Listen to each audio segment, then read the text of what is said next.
Bem-vindos à nossa oitava aula de violino pela Orquestra Jovem de Sertãozinho, ainda em tempo de pandemia, e nós abordando esse sistema de formato remoto, presente as alunas Fátima, Raíza, Natália e Sônia, e as professoras Amanda e Brenda. Não esqueçam de acompanhar as nossas aulas passadas também. Enfim, vou passar agora a palavra para a professora Brenda. Bom, pessoal, como a gente havia combinado, né, na aula anterior, faríamos então os exercícios seguintes para estabelecer a sequência. Pode ser eu. Eu posso fazer depois da Fátima? Depois da Natália sou eu, então. Concorda, Natália? Sim, pode ser. Então a ordem vai ser Fátima, Raíza e depois Natália e Sônia, ok? Ok. Exercício 8, então. Como dá para perceber no exercício, deixou de ser beliscando a corda. Agora, nós vamos tocar com o arco. Então, depois de explorar toda a anatomia, como deve ser feito, postura e posicionamento da mão direita no pizzicato, nós faremos da melhor projeção de som possível do arco. Então, assim, é bem simples esse exercício 8, mas o foco dele é o melhor manuseamento do arco. Como assim? Da mesma forma que nós focamos, no caso do pizzicato, da melhor projeção de som que nós pudéssemos tirar, vocês vão descobrir qual a melhor forma de expressar um som que seja mais compreensível e sonoricamente mais completo, mais direcionado.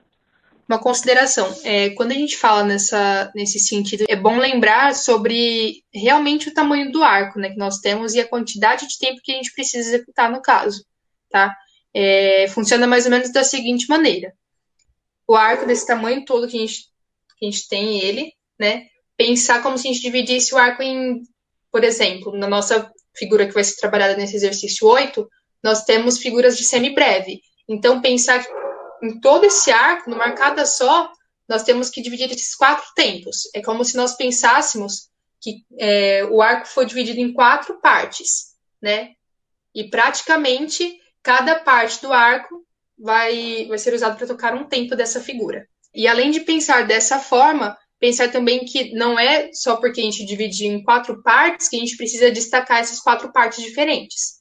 Mas só pensar mais ou menos como que funciona essa anatomia, tá? De corresponder o tempo. E trabalhar com toda a extensão do arco, né? E trabalhar também com um som bem presente, sempre pensando na vibração das cordas. Muito importante ressaltar, igual a Amanda disse, a gente não vai martelar o primeiro aqui, não vai martelar o segundo aqui, não vai martelar o terceiro aqui e o quarto aqui.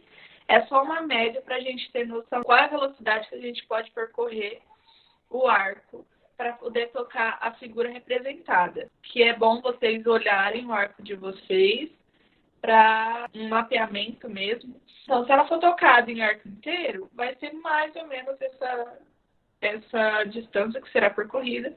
Se não for arco inteiro, não é porque é semibreve que terá exatamente todo o arco.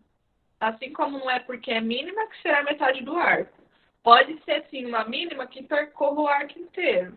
Assim como pode ser uma semibreve que percorra apenas metade do arco. Não é estabelecido fixamente para todas as situações. Uma dúvida assim, bem recorrente, que o pessoal que começa normalmente acha que o espaço percorrido pelo arco está ligado diretamente com quantos tempos dura. Não, não é isso. A distribuição do arco, do espaço do arco, remete só a uma média mesmo de velocidade. Só. Ok? Fátima, por favor. 1, 2, 3, 4.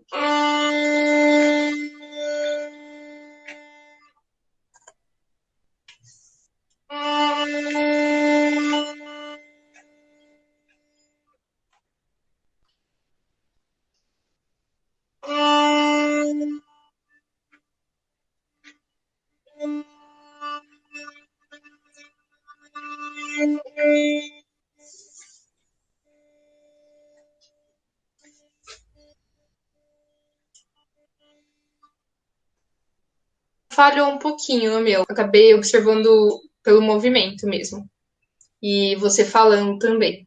Uma consideração que eu gostaria de fazer é pensar um pouquinho mesmo na questão do movimento do seu braço direito. Ali no primeiro compasso, segundo compasso, terceiro compasso e até o quarto compasso, nós temos começando o primeiro compasso tocando e a gente intercala com pausas. E aí os 4 últimos vão ser tocando direto. Eu gostaria que você pensasse tanto óbvio, na divisão do arco, só que também pensasse na questão do som sempre manter, sabe?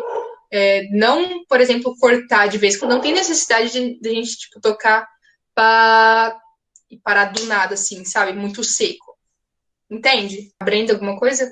Então, a minha consideração é a mesma, só que eu vou ilustrar uma forma a qual eu me baseio para poder produzir um som mais fluente. Então, para poder produzir esse som, pensa aqui em formas geométricas, ok?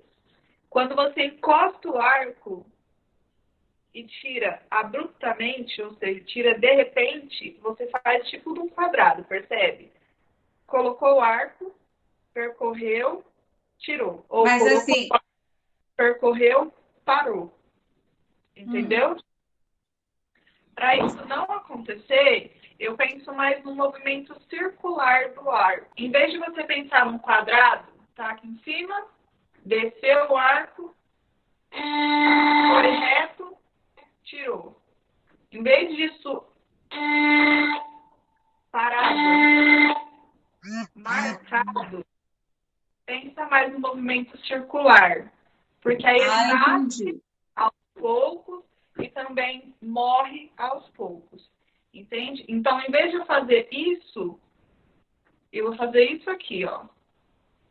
Entendeu? certo. Você pode perceber que na orquestra acontece dependendo da música, dependendo de como ocorre, eu ou a Amanda, ou até nós duas juntas, fazemos esse movimento circular. É menor? É menor, porque é mais rápido também. Mas o movimento circular está aqui. Você percebe aqui na minha mão direita o movimento? Então, Assim. por quê? A gente faz para poder entrar com maior naturalidade e precisão também. Não é porque o som entrou mais piano que ele não entrou. Entendeu? Com intensidade mais fluente, que condiza mais. A menos que diga assim, ó. Tá em pausa, aí de repente aparece fortíssimo. Ou se não, forte. Já para começar. Aí esse círculo, ao invés de ser mais redondo, maior, ele vai ser um pouco mais ágil e menos notado precisamente. Você percebe a diferença que dá? É verdade. Quando chegar aqui na pausa, eu fico parada, eu tiro a mão ou não? Como é que é? Continua parada na pausa. Que nem eu desço ré, aí eu tiro a mão, descanso, ou continuo com ela na corda e depois eu subo. Você pode fazer ambas as coisas. Não tem como eu dizer que é melhor tirar ou que é melhor só parar e esperar, porque vai também da sua velocidade de retornar. Você sabe do seu tempo, precisamente, se você demora para entrar em contato, assim, produzir o som. Você pode simplesmente pensar nessa forma geométrica. Então, mesmo que eu não tenha tirado o arco, eu pensei no quadrado. Então, eu fiz. Morreu seco, percebeu? Porque eu pensei no quadrado. Agora, se eu pensar no círculo, ele vai morrer mais suave. Vou fazer o círculo no começo e vou parar pensando no círculo.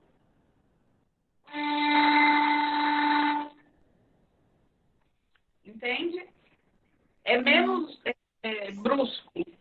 Eu acho que seria bom a gente pensar, porque todo som que a gente emite no instrumento é um movimento que a gente transporta, né? O que a gente pensa a gente passa para um objeto para que ele possa executar o que a gente pensou. Então é bom pensar que é aquela questão da física, né? Tudo aquilo que a gente aplica vai refletir em alguma coisa. Então, se a gente precisa de um som, por exemplo, redondo, ou né, que ele comece pianíssimo e tenha aí seu caminho, a gente precisa pensar primeiro como o nosso corpo deve se portar, né? E aí é uma coisa que vai refletir, como um espelho mesmo. Então, se a gente aplica uma força muito tensionada, a gente vai ter um som muito tensionado. Se a gente aplica uma força mais relaxada e mais controlada, acho que essa é a palavra ideal, né? Saber controlar. Quando a gente pensa nesse som, que a gente não pensar na figura geométrica no caso do quadrado, e pensar em mais um movimento mesmo circular, controlar, né? Como você controla o seu círculo e como que você controla, no caso, o seu quadrado, até onde você quer tocar e aonde você entra em pausa. É para fazer? Pode fazer. 1, 2, 3, 4.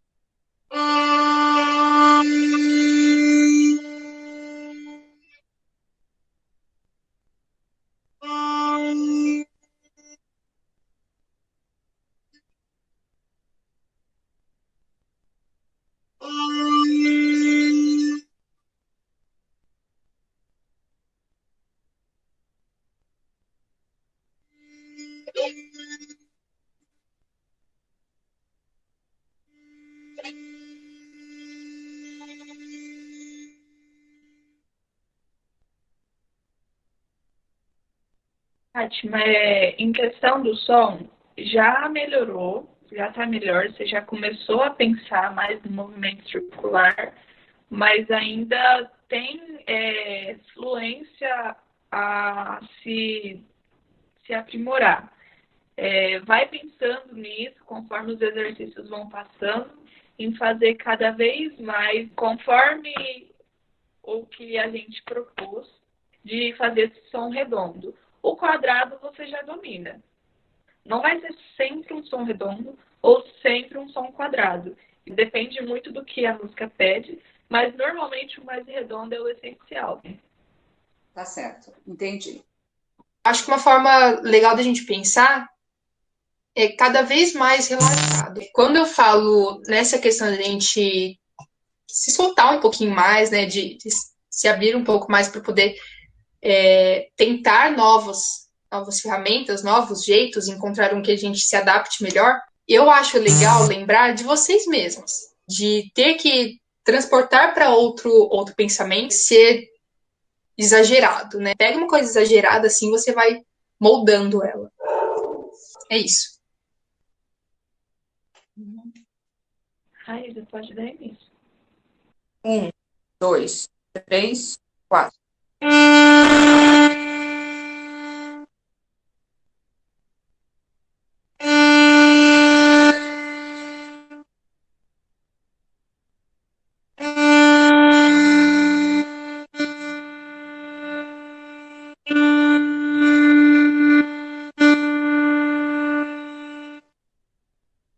Eu gostaria de fazer uma consideração do seu braço direito, da sua mão direita, o seu dedinho.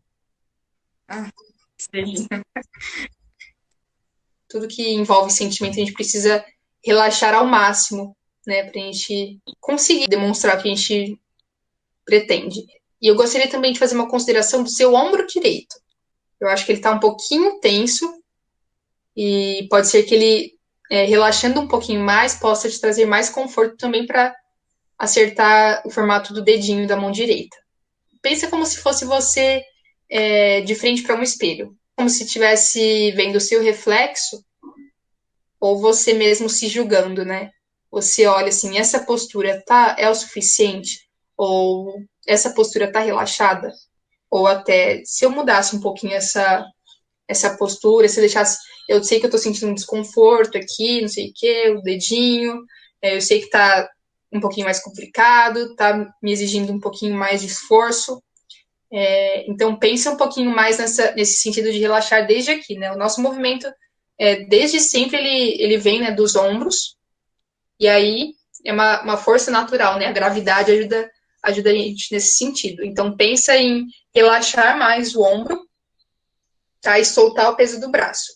E sem contar também que isso vai te ajudar num som mais pesado, porque o peso que a gente, né, aplica no arco para passar nas cordas é o peso do nosso próprio braço, não é nada forçado.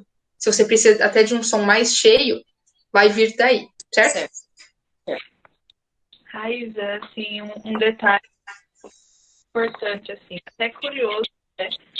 Que nós já havíamos comentado sobre o volume de som, lembra nas aulas anteriores presenciais, que houve até assim uma pequena competiçãozinha entre eu e ela sobre quem produzia mais som, assim, mais cheio, mais forte mesmo, mais denso. Então, assim, é um detalhe muito importante que a Amanda realçou sobre o seu relaxamento completo. Vai te ajudar muito em produzir som mesmo. Às vezes, até em questão do que a gente disse sobre o rigor, tenha causado esse tensionamento. Pensa sempre em relaxar para poder produzir um som mais presente. Não quer dizer que você tem que soltar todo o peso da vida, entendeu? É você deixar o peso natural do braço, sem forçar nada, e você saber controlar, ok? Não posso deixar passar, porque senão fica a consciência pesada. O tempo 4 tem que durar completo, tá? Até que inicie o tempo 1, existe som no tempo 4, ou existe pausa no tempo 4. Eu percebi assim que na sua contagem interna deu 1, 2, 3, 4. 1, 2, 3, 4. 1. Entendeu? Você comeu um pouco do tempo 4. Exagerei. Mas é assim, para você ver melhor como eu estou querendo dizer. Só isso mesmo. De restante, eu gostei bastante. E a questão do relaxamento mesmo, para trabalhar daqui para frente. Ok? Obrigada, Raíza. Próximo. 1, 2, 3, 4.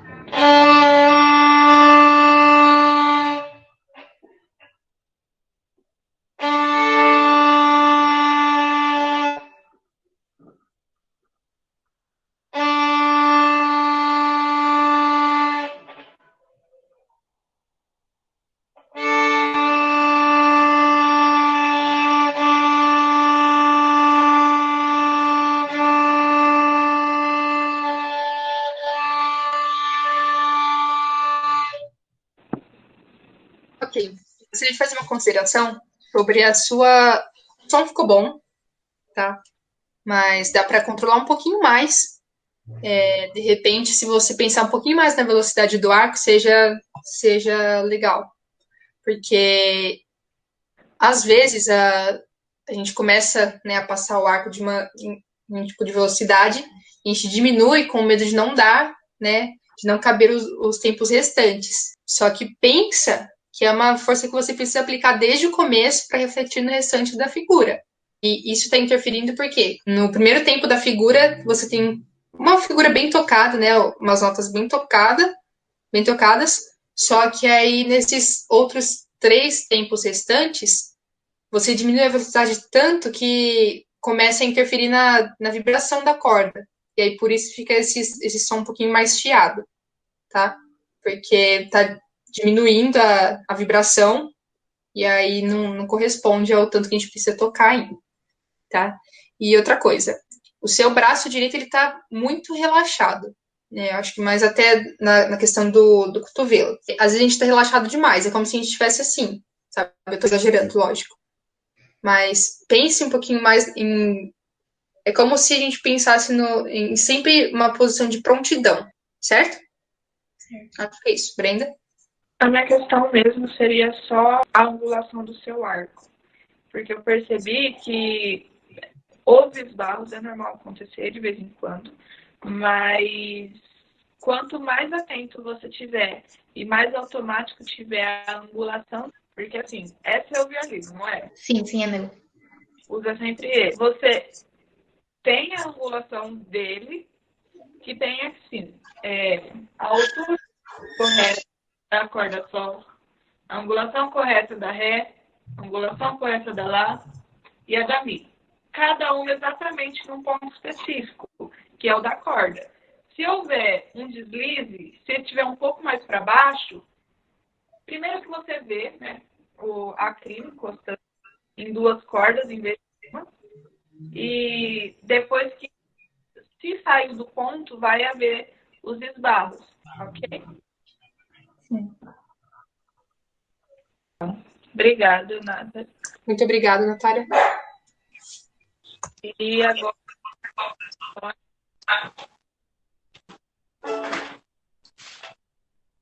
1, 2, 3, 4.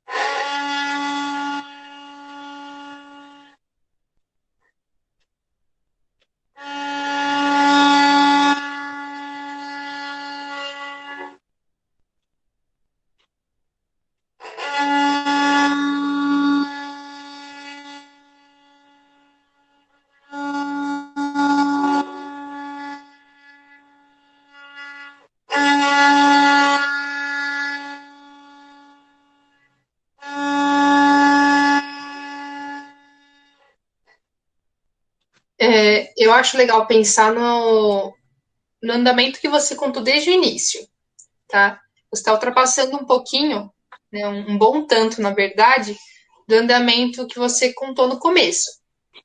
Tenta pensar internamente, né, esse andamento que você puxou desde o começo e seguir à risca, tá? Você fala rápido demais, é isso? Ficando um pouquinho mais devagar, um bom tanto devagar. Então, pensa, se possível, seria até bom você ir contando junto. Você consegue? Consigo. Então, Pode por favor. Sim, de novo. 1, 2, 3, 4.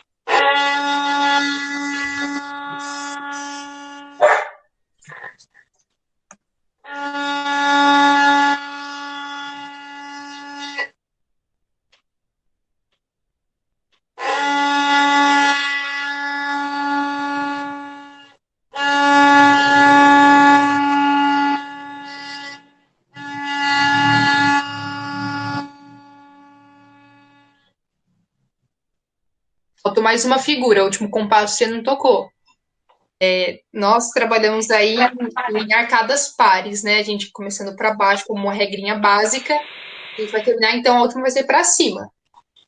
O que eu gostaria também de falar, além do andamento, né? Que eu acho que você acabou até esquecendo de contar junto, que eu tinha falado sobre você contar junto mesmo, tocando.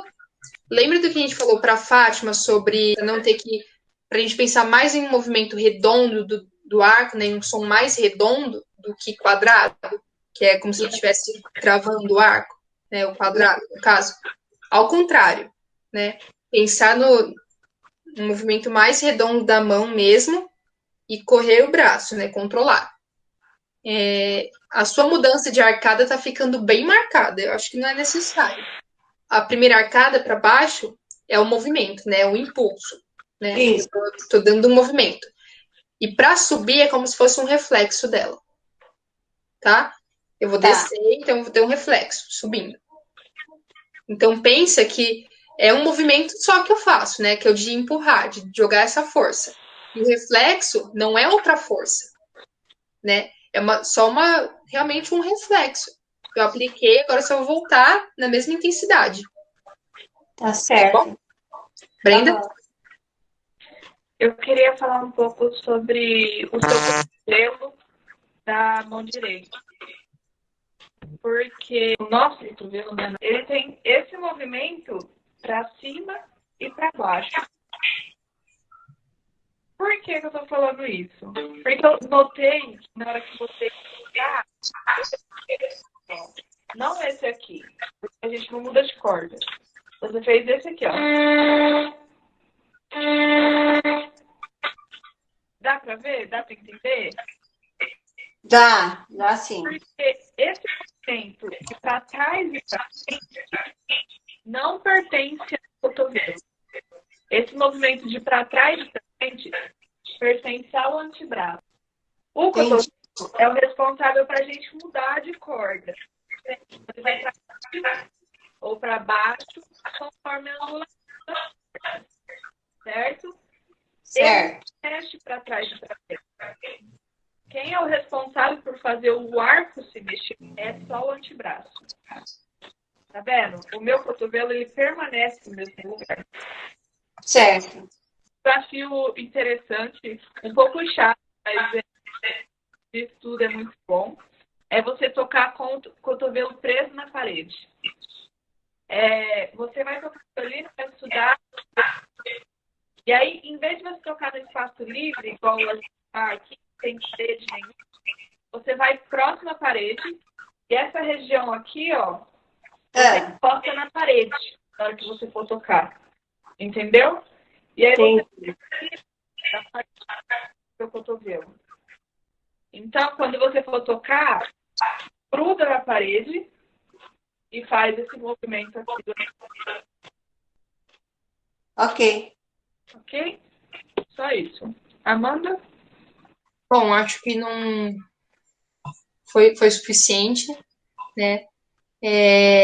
Gostaria então de terminar aqui a nossa aula. Lembrem-se sempre do que a gente vem falando, né? Nós vamos ter assim um nível bem considerável, tá? Brenda, alguma coisa? É muito importante, assim, porque parece bobo, mas dá uma diferença muito grande em som, em liberdade mesmo profissional, liberdade de tocar, certo? Facilidade, porque a partir do momento que você tem esses obstáculos que não foram resolvidos, eles não vão sumir, eles vão permanecer. E quando, assim, chegar num nível altíssimo de virtuosidade, aqueles obstáculos ainda estarão ali. Então, vai ser muito mais difícil executar da melhor forma possível com esses obstáculos que a gente está tirando aqui, entende? Então, prestem atenção na aula e vejam na aula de cada um o quão foi agregado só uma questãozinha, assim, num exercício de corda ré, de semibreve, com pausas de semibreve. Assim, é uma questão assim, que não é visto rotineiramente, com erros que podem deixar passar, entende? Que está sendo limpado aqui. Não só para o seu exercício em específico, mas para o exercício dos alunos que vocês assistem às aulas. A da Natália foi importante, a da Sônia foi importante, da Fátima foi, da Raíssa foi.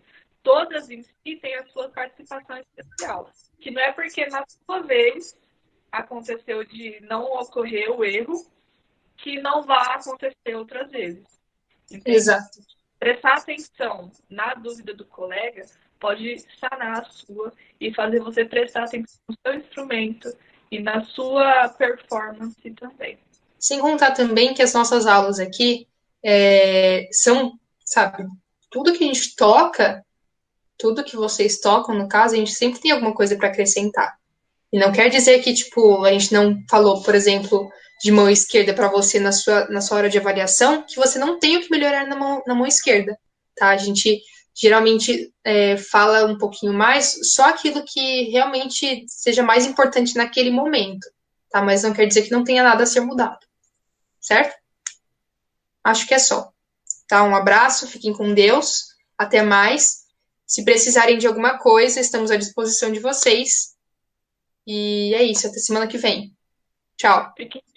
Tchau. Fiquem bem. Tchau, tchau.